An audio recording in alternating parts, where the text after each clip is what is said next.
Hello friends, here I am once again. This is the fifth video lecture on the chapter matrices, and as I promised in the previous video, now we will be discussing about a row reduced echelon form of a matrix. Row reduced echelon form of a matrix. Row reduced echelon form. Well, what is this row reduced echelon form of a matrix?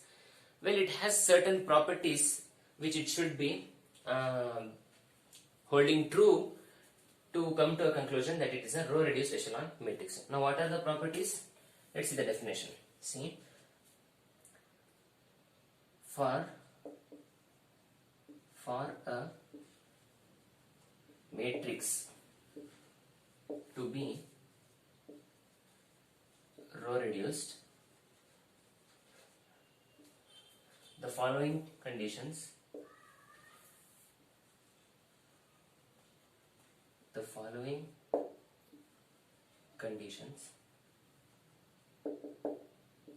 should hold. What are those conditions? The first condition, all the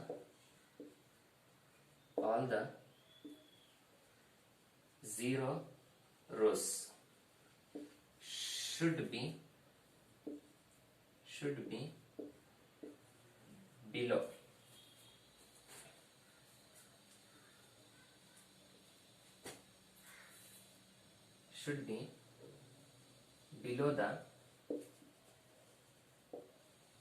the non-zero rows. That's the first condition. That is the first condition. Let me give you an example. What is a zero row and what is a non-zero row? Let's see. See, in this example, let's say I have a matrix A and I have a zero row over here. Then I have 1, 2, 3, 0, 0, 1. See, what this means is all the zero rows should be below the non-zero rows. See, what is a zero row?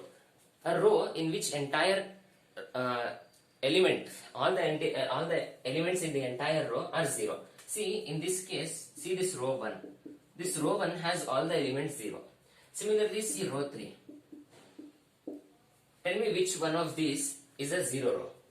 See, row 1 is a 0 row. Yeah, this is a 0 row. This is a 0 row. And this is a non-zero row. Why? Because it has the element 1 over here. So this is a non-zero row. So now what is this property saying? I mean, this is not a property, this is a condition. What is this condition saying? All the zero rows should be below the non-zero row. Which means this can't be the condition, this condition. According to this condition, this 0 row should be here. Right? Something like this.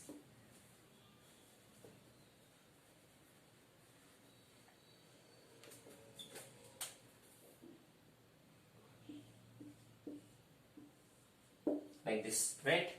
This condition says this, right? All the zero rows, there is only one 0 row in this matrix. So that 0 row should be below the non-zero rows. Yes, it is below the non-zero rows. These are non-zero rows. This is a non-zero row. This is a non-zero row. And this is the only non-zero. I mean, this is the only 0 row. And yes, it is below the non-zero rows. Therefore, this particular condition is met. So there are few more conditions. We'll go ahead to write them. Let's see what those are. Now the second condition.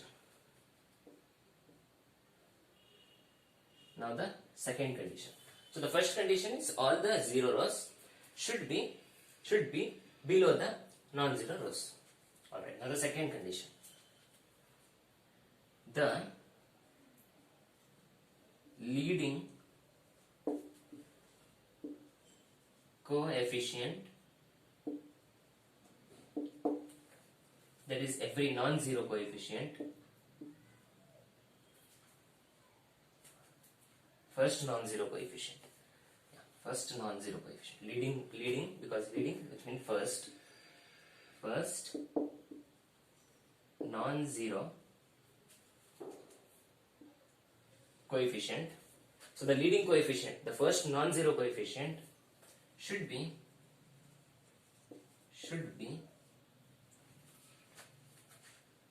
the leading coefficient, first non-zero coefficient of every row. Of every row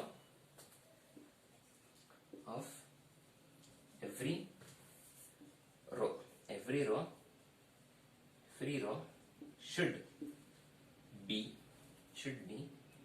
1. The number 1.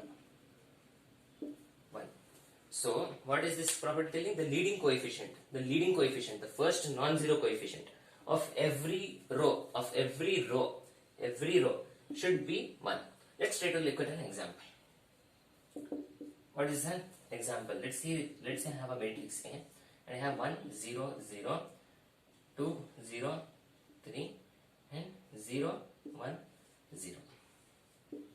Now let's take a look at it row by row. Now the leading coefficient, which means the first non-zero coefficient of every row should be 1. Let's take a look at row 1 first. Row 1. Now we are taking a look at row 1, every row. So now one by one we are going through row 1. Now the leading coefficient, is it 1 over here? That is what the property says. Every leading coefficient, the leading coefficient or the first non-zero coefficient. Which is the first non-zero coefficient in row 1? I think this is a non-zero, first non-zero. In fact, this is the first non-zero, which is a leading coefficient in row 1. So is it, according to this condition, it should be equal to 1. It should be equal to 1. It is equal to 1. Okay. In the first row it is satisfied, but it says every row. It says every row. So now we have to take a look at the second row. Now in the second row, also you first find out the first non-zero coefficient, the leading coefficient. The first non-zero leading coefficient, you have to come this way, from left to right. So if you go from left to right, you see that this is the first, this is the first leading non-zero coefficient of row 2. Now according to this condition, it should be equal to 1. Is it equal to 1? No, it is not equal to 1. That means this property is not satisfied for this particular matrix. This condition is not satisfied for this particular matrix. Okay, let's make it satisfied. Let's try to make it satisfied. Let's say I change this. I make it 1. Alright. Now see, the leading coefficient, the first non-zero of every row should be equal to 1. So this is row 2. In that the first leading non-zero coefficient is this 1. Right? That is, hence the condition is satisfied. Am I right? Yeah. The first non-zero leading coefficient of every row. In row 2 we are looking at the first leading non-zero coefficient and it is indeed equal to 1. Therefore the condition is satisfied. So similarly, let's take a look at the third row, because the property says every row. Now let's take a look at the first row. First you have to find out the leading coefficient, first non-zero. Leading coefficient. No, it has to be non-zero. So I don't have to look at this 0 over here, because it's a 0. We have to find first non-zero leading coefficient. I think this is the first non-zero leading coefficient, and according to this property it should be equal to 1. Is it equal to 1? Yes, it is. Therefore the condition is satisfied. This is what it is talking about. Now let's take a look at an example of a matrix which satisfies both these conditions mentioned here. Let's take a look. Say x, we have x, and let's say we have 1 2 3 0 1 2, and then we have 0 0 and 0. Now we have to see whether both the conditions are satisfied. According to the first condition, the 0 row should be below, in the last line, below the non-zero rows. Yes, see, this is the non-zero, this is the 0 row, right? And this is the last row, indeed. So this 0 row is below all the other non-zero rows. Therefore the first condition is satisfied. Then the second condition, the leading coefficient. Let's take a look at row 1 first. Row 1, the leading coefficient is this number. Is it equal to 1? Yes, it is equal to 1. So in first row it is satisfied. Then now let's take a look at row 2. row 2. Now take a look. This is a 0. We have to find first non-zero. And I think this is the first non-zero leading coefficient. We have to go left to right. So it is 1. Yes, it is indeed equal to 1. So again this condition is satisfied. Now let's take a look. Now let's take a look at this. This last row, row 3. Now in row 3, we have to find the first leading coefficient, first non-zero. Is there a non-zero number? No. That means both the conditions are satisfied in this matrix. The last row is our 0 row and the other rows satisfy this condition. Since we have to find the non-zero and in this row there are only zeros, we can conclude that it satisfies. It satisfies. So that was an example for these two conditions satisfied.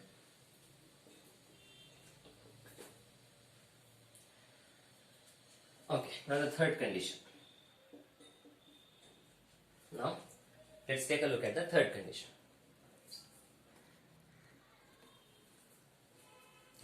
So the next one is the other entries in the column. We have to note the word column. The other entries in the column of the leading, which is the same word I am mentioning here, leading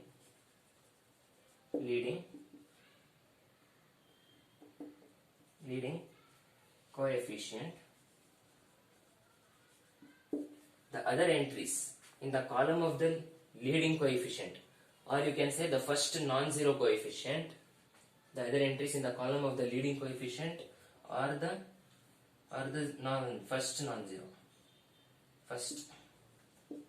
First non-zero coefficient should be zeros. Should be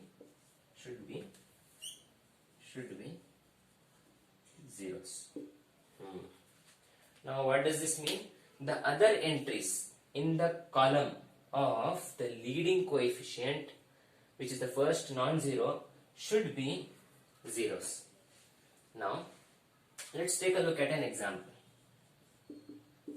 Let's say I have a matrix Y equals let's see, 1, 2, 0, 0, 1, 3, 0, 0, 6. Let's say I have this matrix now. Now I have to check whether this matrix satisfies the third condition. So we have to first take a look at the other entries in the column of the leading coefficient, first non-zero coefficient. Alright, first leading. Okay, fine. Let's see. In row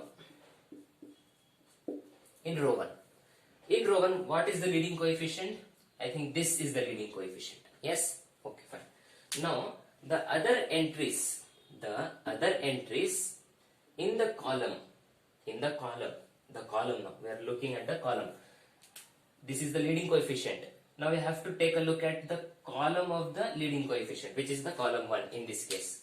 Let's see. The other entries in the column of the leading coefficient, this is the leading coefficient, its column is this.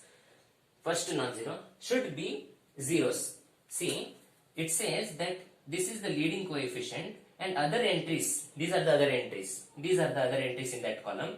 These should be equal to 0. They are indeed equal to 0. Therefore, this first column satisfies this condition. Now let's take a look at the next one. Similarly, let's take a look at the next row, row 2. See, the other entries in the column of the leading coefficient. Now, what is the leading coefficient in row 2? This is the leading coefficient in row 2. Now, the other entries in the column of the leading coefficient. What are the other entries in this column? We have this 0 over here. This is the other entry. And we have this 2 over here. These arrow marks which I have put. These are the other entries in this column 2. Am I right? Read this, understand it. See the other entries in the column of the leading coefficient. In row 2, the leading coefficient is this. In the leading coefficient, for the leading coefficient, in that column, the other entries should be equal to 0. Are they equal to 0? I see one entry is equal to 0, but the second entry is not equal to 0, which means that this second column is not satisfying this condition. Therefore, the entire matrix does not satisfy this condition. You see? This is how it's done. Alright, now let's take a look at, let's try to make it obey. Let's try to make it obey.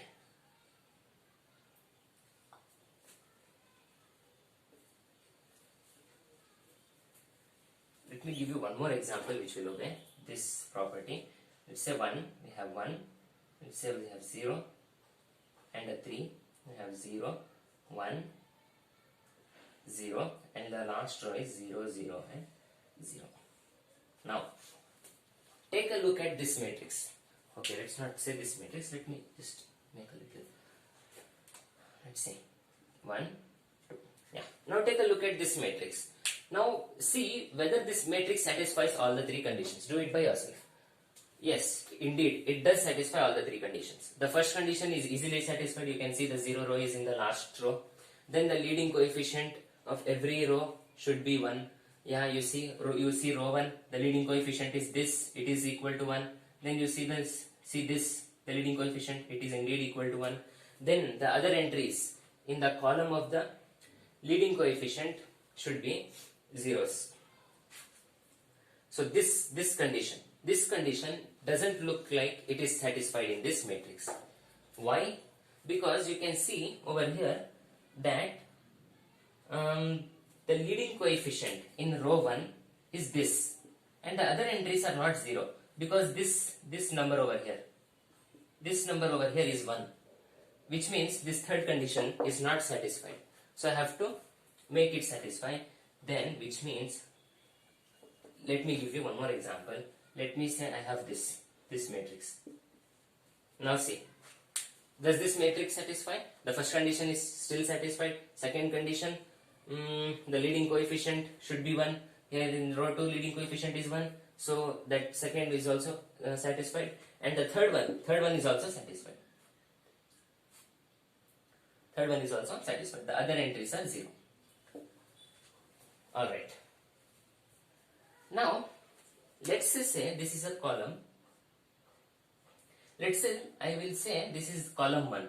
Let me say this is column 1. Let me use K. This is K1. This is K1. Then let me say this is K2. This is K2. Alright. Well, I have not denoted columns there actually. What I am trying to see is, I am counting the non-zero leading coefficient in the column. I am counting the non-zero leading coefficient in the column. What do I mean by this is, see the value of K1. Now you count it from here. Count it.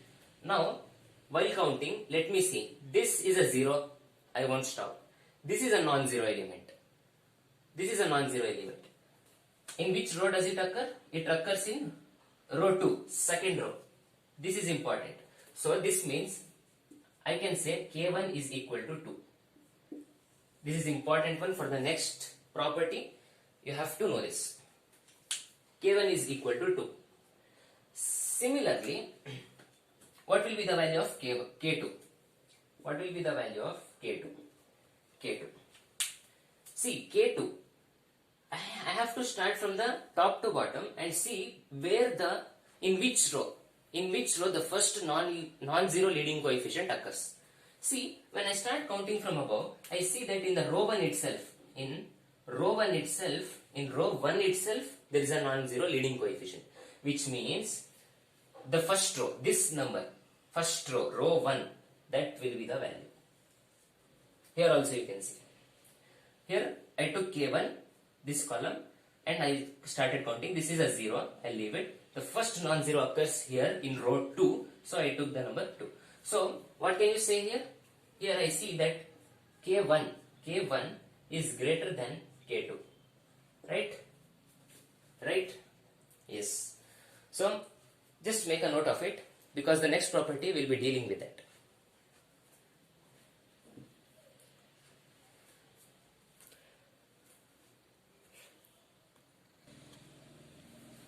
So since I already gave you the definition of what is K1 and K2, now I can directly write the fourth property, which is very simple. In the previous example, what did we get? We got K, we got K1, I think. We got K1 greater than K2. Was this what we got? Yeah, because K1 had the value 2 and K2 was having the value 1. So this was the condition we got. But actually the fourth property, for a matrix to be a row reduced echelon matrix, the fourth property says that K1 should be less than K2 less than K3, so on up to Kn, to Kn, where n is the number of columns, where Kn, see, n is columns. You understand it, right? Column. You understand it? So don't need to write that. Where n is the number of columns. Don't need this also. So this is the condition. So the previous matrix example didn't satisfy this condition. So this is the fourth condition. You can simply write it easily. But let's see. What is Ki over here? Ki. It is just, in simple terms you can say, it's just a row number.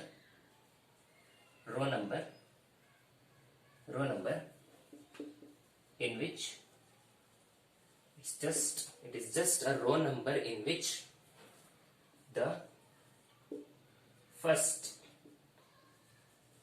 non-zero number occurs. It is the number of that row in which the first non-zero number occurs. I already gave you the definition of what is a K, and this is just a formal definition. You can just make a note of it. So these are the conditions, friends. So based on these conditions, we'll take a look at a few examples of row reduced echelon matrix. And why do we have to study this? Well, you know, I was talking about the inverses of a matrix. To find the inverse of a matrix, it is not actually as easy as it was to find the inverse of a real number. It is not that easy. So while solving for the inverse, these row reduced echelon matrices will be really helpful.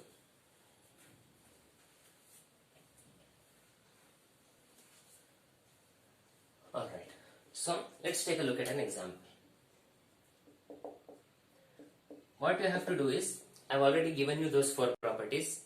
I have explained them by using examples also, and I have already given. Now the only thing is that I made examples such that they satisfy three properties, and I didn't give an example of a matrix which satisfies the fourth property, fourth condition. Let's try to do it now. Let's say this is the first example. So in that example I have 1, 0, 3, 0, 1, 4, then I have 0, 0, 1. What is the goal? You have to tell me whether this is a row reduced echelon matrix or not.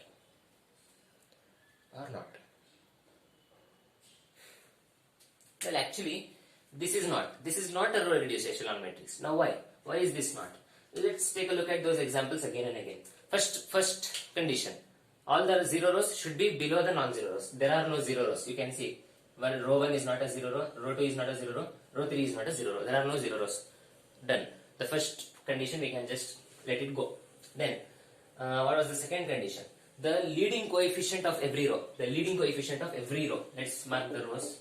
Row 1, row 2, row 3. Every row. The leading coefficient of every row should be 1. This is the leading coefficient of row 1. Yes, it is indeed equal to 1. Row 2, the leading coefficient. Yes, indeed equal to 1. Leading coefficient. Yes, indeed equal to 1. Remember, non-zero leading coefficient. So, second condition is satisfied. Now let's take a look at the third condition. Now what was the third condition? The third condition was that this is the condition which is not met over here. This is the condition which is not being met over here. So what was the third condition? See, the third condition was that the other entries the other entries in the column of the leading coefficient should be equal to 0. Is it right? So this is the leading coefficient in row 1. This is the leading coefficient in row 1. So the other entries in the column. So according to the third property, this is column 1, this is column 1. According to the third property, the other entries, these are the other entries of the leading coefficient. The other entries in the column of the leading coefficient. This is the column of the leading coefficient. The other entries in the column of the leading coefficient should be equal to 0. Indeed, they are equal to 0. Then let's take a look at column 2. Then we have leading coefficient. Yeah, here we have the leading coefficient. Now in that column, the other, except the leading coefficient, the other entries should be equal to 0. Okay, indeed equal to 0. They are indeed equal to 0. Then let's take a look at the third column. This is where the law doesn't hold. The condition is not satisfied. If you take a look at the third column, you will see that this element is the leading coefficient and the other entries are not 0. The other entries are not 0. So this is where the condition fails. So I hope you understood that. Therefore, because the third condition does not hold. The third condition does not hold. Therefore, not a row reduced echelon form of matrix. Okay. Then let's take a look at. Let me change this matrix itself a little bit slightly, and let's see. I have a 0 over here. I have a 0 over here. Now tell me whether this is a row reduced echelon form of matrix or not. See, the first property itself is not being satisfied here. See, row 3 is a non-zero matrix. Let me see whether visible. Yeah. So if you see in row 3, this is a row 3. Row 3, is it a row 3? This row 3, is it a 0 row or a non-zero row? It is a non-zero row because we have the element 1 over here. So it is a non-zero row. So what does the first condition state? All the 0 rows, which is the row 2 over here, this is a 0 row because all the elements are 0, should be below the non-zero rows. But we see that the 0 row, this is a 0 row, it is above the non-zero row. This is the non-zero row and the 0 row is above. So this means that the first condition itself is not satisfied, and hence once again this is not a row reduced echelon form of a matrix. Fine.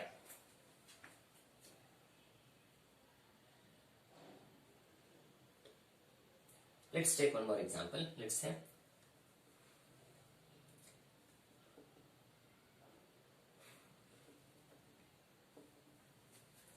I have 0 over here is with 1 over here and 0 and a 1. Is this matrix a row reduced echelon form of matrix? Well, it's actually not, because the first condition about the 0 row, is it okay? Well, there are no 0 rows, let's leave it. Then the second condition states the leading coefficient of every row should be 1. See, row 1, you have a non-zero, you have a 0, okay, we have to search for a non-zero, you have a 0 again, okay, we have to search for a non-zero. Then you see that the first leading coefficient, this is the first leading non-zero coefficient of this row 1, and it has to be equal to what according to the condition? 1, but it is not equal to 1, it is equal to 3. So that means row 1 does not satisfy the condition, and therefore the entire matrix also does not satisfy, and hence it is once again not a row reduced echelon form of matrix. Fine.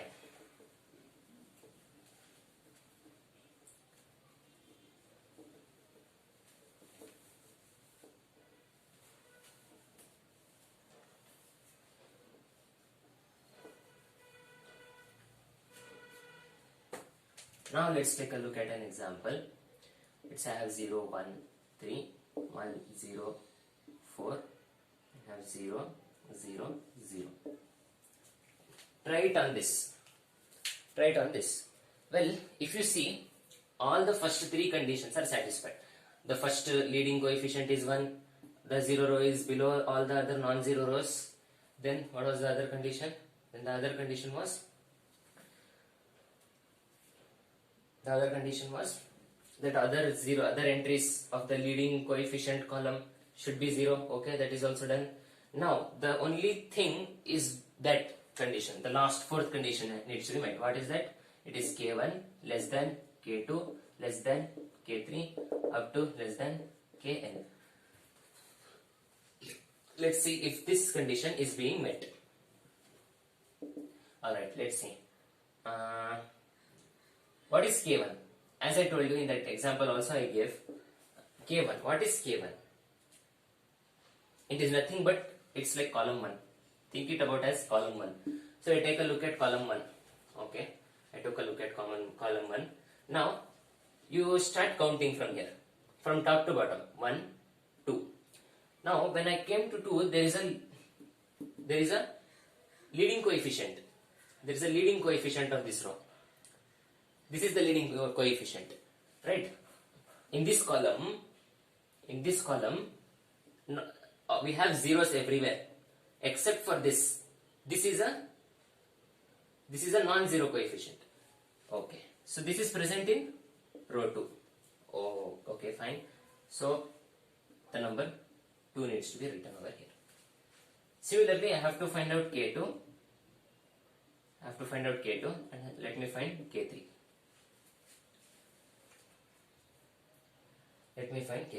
So let's see k2, which is the first leading non-zero coefficient. This is the one. In which row it is present? It is present in first row. So the value of k2 is 1. Then let's take a look at k3. If you take a look at k3, you see the first non-leading, the first leading non-zero coefficient is 3, and it is also present in first row. So you can see here, if I write it down, it is like this: k1 is greater than k2 and it is equal to k3. This is something like this, and you can see clearly that. Alright friends, let's take a look at another example.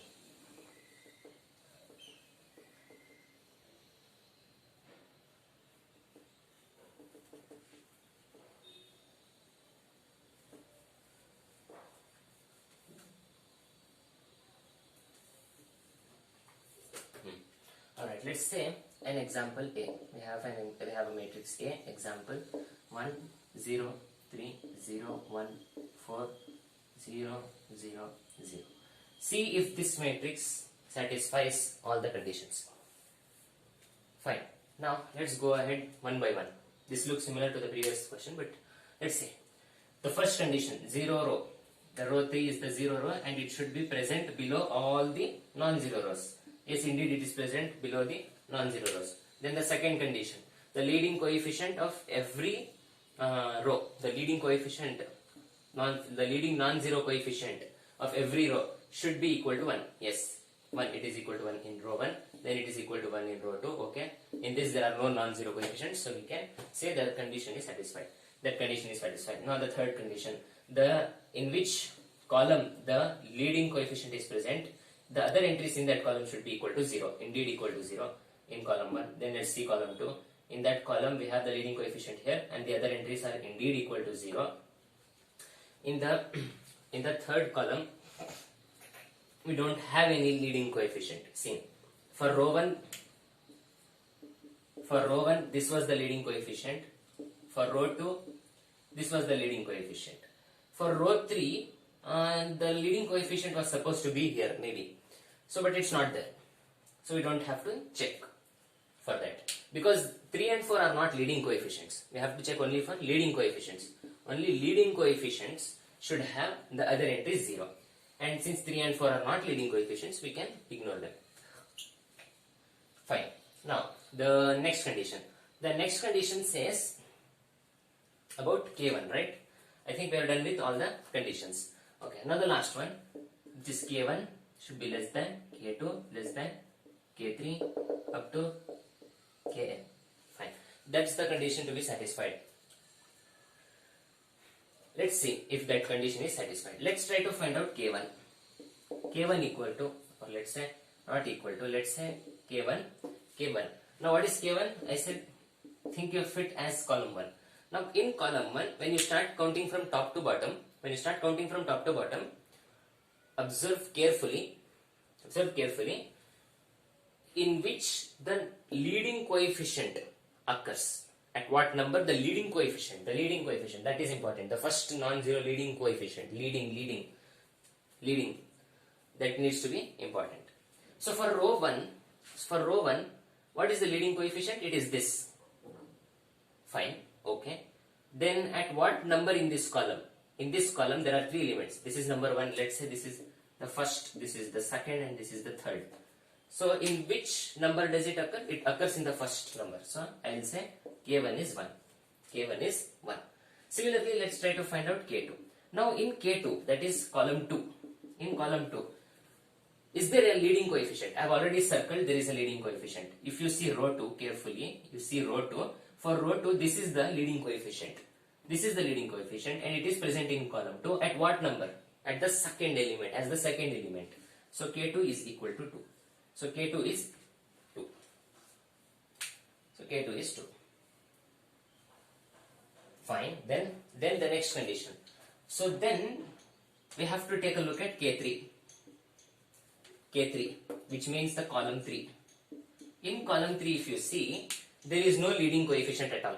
3 is 3 a leading coefficient? No, 3 is not a leading coefficient. In row 1, this one is the leading coefficient. Therefore 3 is not a leading coefficient. Since the property says only for leading coefficient, then I can ignore 3. Then in row 2, is 4 a leading coefficient? Well, no, it's not. Because this is the leading coefficient, then I can ignore 4 also. Therefore, this is a 0. We have to find the first leading non-zero coefficient. And so I can ignore this row 3 entirely. So I can assume there is no K3 at all. You can say there is no K3. So I'll take a look at K1 and K2 itself. Let's see K1 and K2. Let me write down their values. It is 1 and it is 2, and it is clearly visible that K1 is less than K2. Therefore, this condition is also satisfied. This condition is satisfied, and all the 4 conditions are satisfied, which means that this matrix is an example for a row reduced echelon matrix.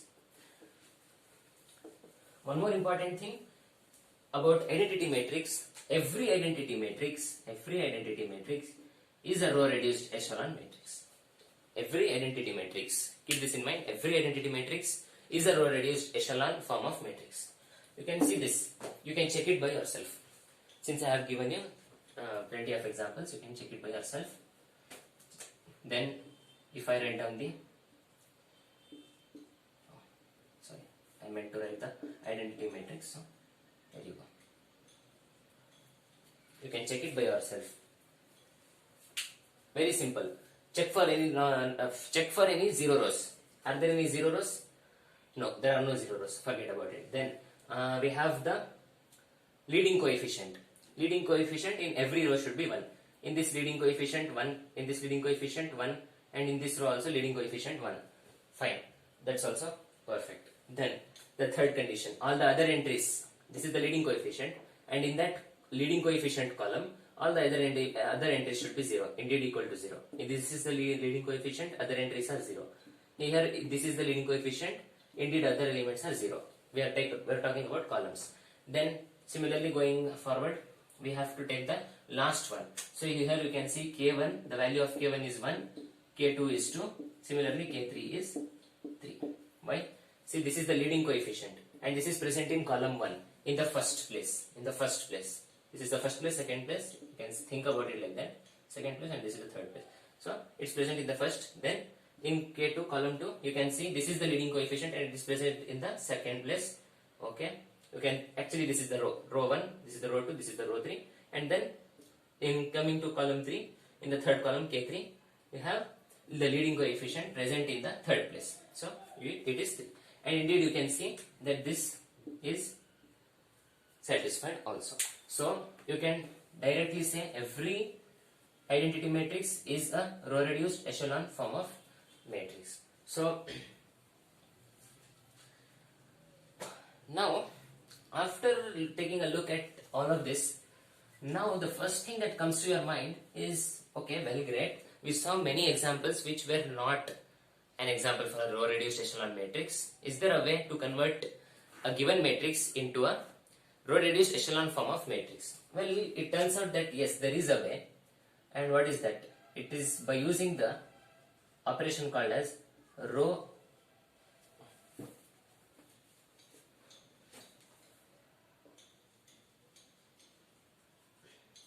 elementary operations.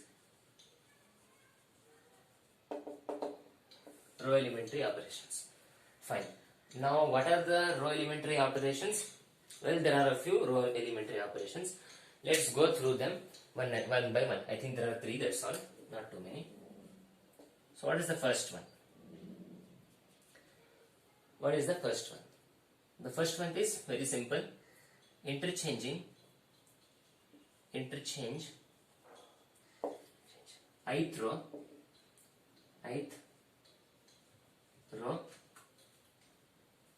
with some other, let's say any other nth row of the same matrix.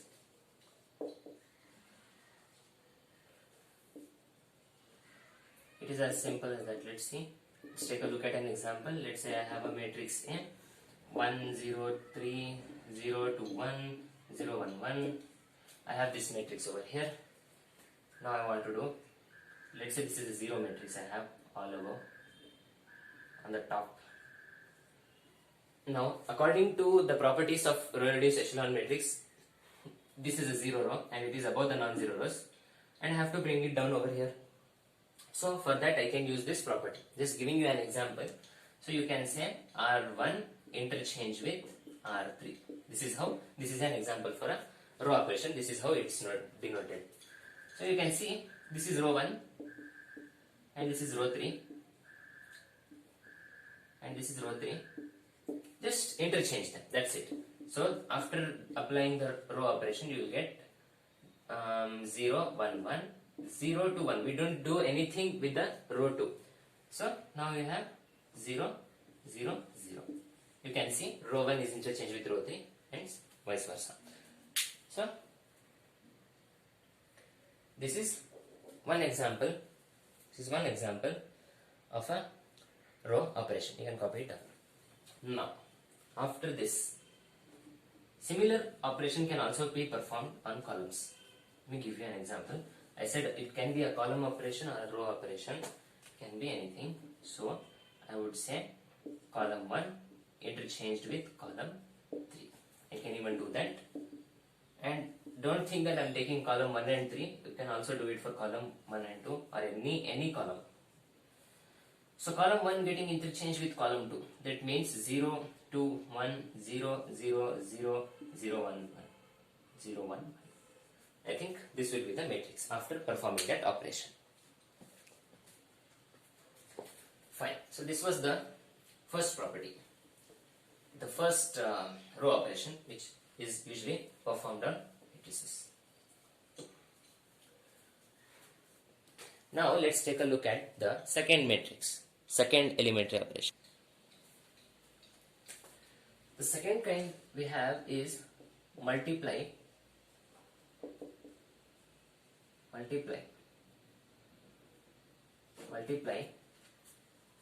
an entire row, or this time I'll write it down, column also. Okay, multiply an entire row or a column of a given matrix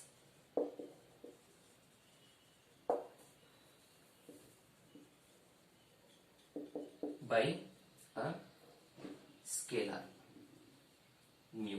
Let's say mu, the scalar mu. I think that's got light. So what does this property say exactly? See the example. Let's see. Let's say I have a matrix A which is equal to 1 0 0 3 1 2 6 0 3. let's say I have this matrix A. Now I want to do this second row elementary operation. How would it look like? See, it is denoted somehow like this. Suppose I want to multiply, multiply an entire row, one particular row. So I'll take row 1, even if you can take row 1, no problem. Any row 1, row 2, row 3. I'll take row 2. I'll take row 2. Then multiply an entire row or a column also, it's possible, of a given, I have written it twice, sorry, of a given matrix by a scalar mu. So here I can say R2, let me say the scalar is 5 times R2. This is what this property is saying. Generally what it is saying is, I have not touched the other rows. I mean the row 1 and row 3. They will remain intact. I have not changed them. So now next, so the row 2 is 5 times row 2 is replaced by 5 times row 2. You can interpret it in this way. Row 2 is replaced by 5 times row 2. Now what is the element present now? Presently at the current time, what are the elements present in row 2? Now I see that it is 3 and then it is 1 and then it is 2. Okay, fine. So these are the elements present. So instead of these, what I am trying to do is multiply this by 5, multiply this also by 5, this also by 5, multiply each element by 5 of only this row 2, because I have mentioned row 2, of that row 2, and then replace in row 2, That is what I am trying to do. So after multiplying with 5 3 times is 15, or you can say, since I am multiplying with row 2 5, you can say 5 3 times 15, 5 1 times 5, 5 2 times 10. That's it. So this is how the matrix will look after performing that operation. See, now the scalar can also be something different. I mean, let me give an example itself. Let's say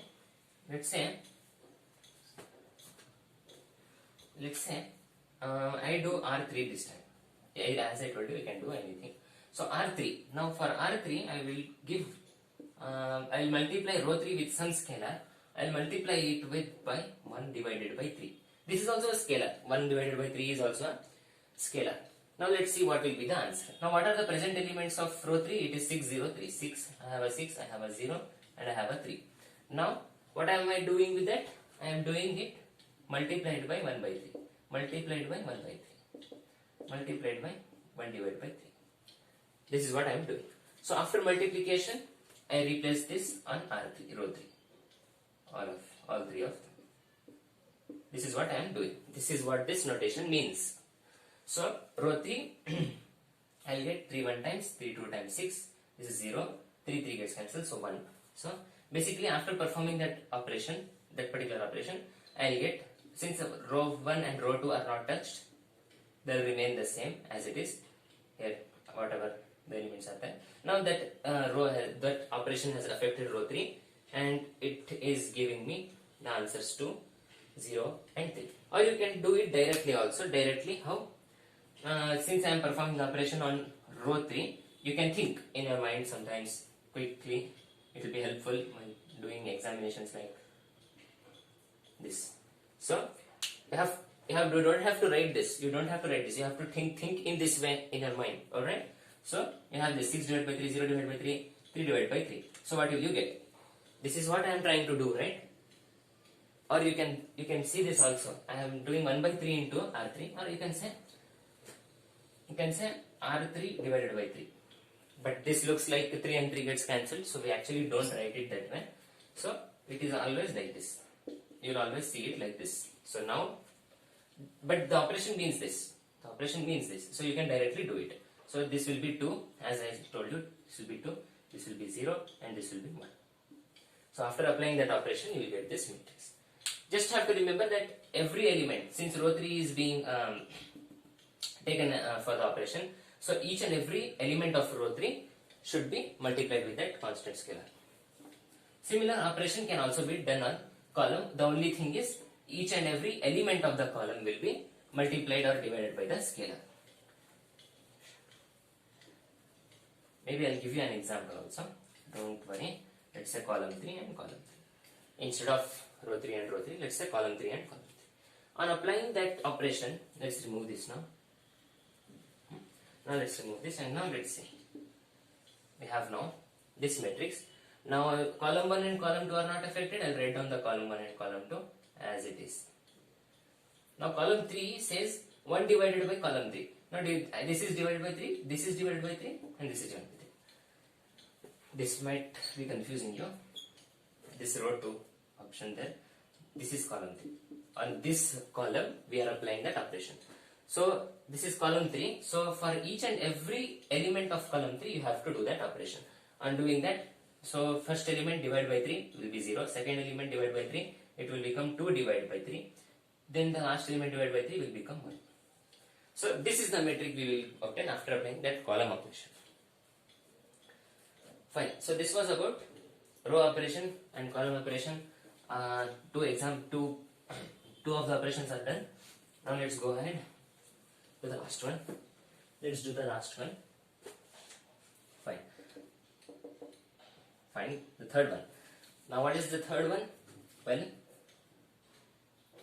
the sum of the ith row to a scalar mu multiplied with some other nth row. So this is one more operation. The sum of the ith row. The sum of the ith row. Wait, let me complete this sentence. The sum of the ith row to a scalar mu multiplied with some other nth row and replace the result in the ith row and replace the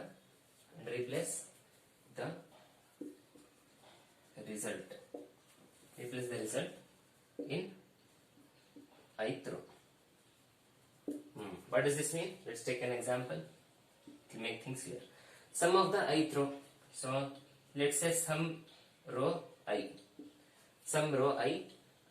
to the sum of the, wait, let me see. We have to replace the final result with the ith row in the ith row. So I can write it like this because this final thing has to be replaced on ith row. Fine. Then the sum of the ith row. So this has to be the sum of the ith row to a scalar multiplied with some nth row. So we have some scalar mu multiplied with some other nth row. So this will look something like this. The operation would look mathematically denoted. Sometimes you would see it denoted like this. So this was just the representation, you can say. Now let's take an example and see exactly. Let's say I have a matrix A equals 1, 2, 3, 4. Very simple matrix I have taken. So let's say I have R1 implies this is the ith row, first row. In fact, in this particular scenario, it's the first row. So it has to be the first row, then plus with some scalar. Let's say this time the scalar is 5. 5, just like in the previous example. 5 times some other row. In this case, I have only 2 rows, so I can take R2. Let's take R2. Try to apply this. Now, what are the elements of row 1? It is 1, and the other element is 2. Okay, fine. Then plus, we have a plus. I'm trying to apply this. You have to take row 1. It says row 1. So take every element of row 1. This is the row 1. Take every element of row 1. First 1, then 2, then plus 5. 5. There is in this operation 5. Then multiply it with elements of row 2. Now what are the corresponding? It has to be corresponding elements of row 2. Now what are the elements of row 2?